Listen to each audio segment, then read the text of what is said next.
నీ ప్రభు నీ విషయంలో ఎంత శ్రమ పడుతున్నాడో ఒకసారి ఆలోచించు. నీ విషయంలో ఎంత బాధ్యత తీసుకున్నాడో ఆలోచించు.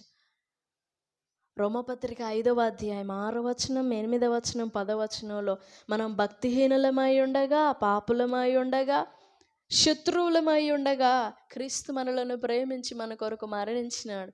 ఎఫెసీ పత్రిక 2వ అధ్యాయం 1-2 వచనాల్లో మీ అపరాధముల చేతను, పాపముల చేతను మీరు చచ్చిన వారై ఉండగా, చచ్చిన వారిని క్రీస్తుతో కూడా లేపినాడు, అయిపోయింది.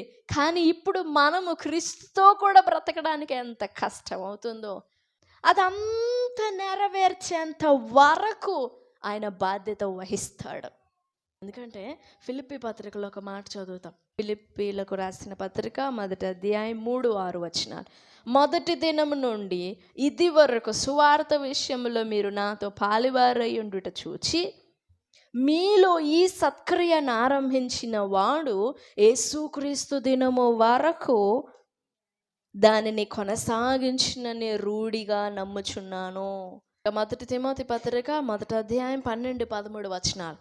పూర్వం దోషకుడును, హింసకుడును, హానికరుడనైన నన్ను తన పరిచర్యకు నియమించి నమ్మకమైన వానిగా ఎంచినందుకు నన్ను బలపరచిన మన ప్రభు అయిన క్రీస్తు యేసునకు కృతజ్ఞుడనై ఉన్నాను.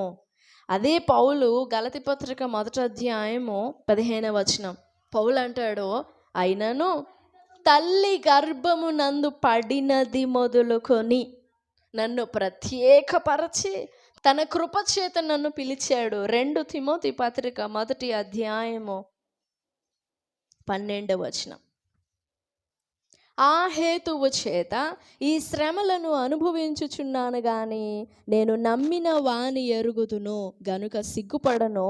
నేను ఆయనకు అప్పగించిన దానిని రాబోచున్న ఆ దినము వరకు ఆయన కాపాడగలడని రూఢిగా నమ్ముకొనుచున్నాను. పౌలు ధైర్యం ఏంటో తెలుసా? తల్లి గర్భమునందు నేను పడినది మొదలుకొని ఇప్పుడు నేను దోషకుడినే, హింసకుడినే, హానికరుడినే, దుష్టుడనే, నరహంతకుడినే, అవిశ్వాసినే, దౌర్భాగ్యుడనే, పాపమునకు అమ్మబడిపోయిన వాడినే. కానీ తల్లి గర్భమునందు పడినది మొదలుకొని నన్ను ఏర్పరచుకున్నాడే, నన్ను పిలుచుకున్నాడే. ఆ పిలుపు, ఆ ఏర్పాటు యేసుక్రీస్తు దినము వరకు, చివరి దినము వరకు నన్ను కాపాడగలడని, నన్ను సంపూర్ణునిగా చేయగలడని, నన్ను పరిపూర్ణునిగా చేయగలడని, నా విషయంలో బాధ్యత వహించగలడని నేను రూఢిగా నమ్ముతున్నాను. నా తల్లి గర్భంలో పిండంగా పడినది మొదలుకొని, యేసుక్రీస్తులో నేను ఏర్పరచబడినది మొదలుకొని నేను ప్రభునొద్దకు ఆ చివరి దినము, ఆ రాబోయే దినము లేదా యేసుక్రీస్తు దినము వరకు నా విషయంలో బాధ్యత వహిస్తాడు.